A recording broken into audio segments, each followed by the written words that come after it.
जनक मिथिलापति हो हर बाजो तन सखी गैल जनक मिथिलापति हो रामा देशवा पर पड़लै विपतिया बेकल सब लोक भेलै हो रामा देशवा पर पड़लै विपतिया बेकल सब लोक भेलै हो आगा आगा राजा जोते हरवा के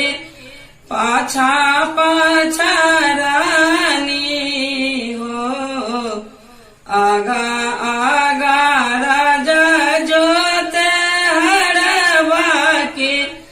पाछा पाछा रानी हो रामा रोई रोई बिया बागीरा बेगजब दुख आबि गेलै हो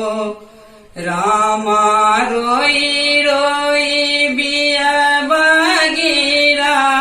बेगजब दुख आबि गेलै हो जोतैते बोवैते जब हरवा घैलाए कपास एलै हो जोतैते बोवैते जब हरवा घैलाए कपास एलै हो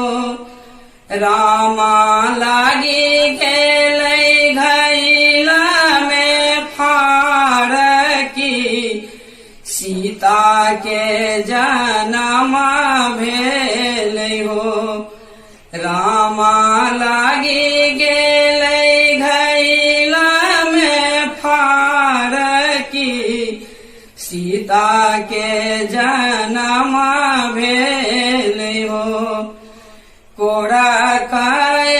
लेलनि जनक ऋषि गला सा लगा लेल हो कोड़ा काए लेलनि जनक ऋषि गला सा लगा लेल हो रामा वर्षा भेल परम पार आनंद सब लोक भेलै हो रामा वर्षा भेल परम पार आनंद सब लोक भेलै हो हरवा जो तन सखी जनक मिथिलापति हो रामा देशवा पर पड़लै विपतिया बेकल सब लोक भेलै हो।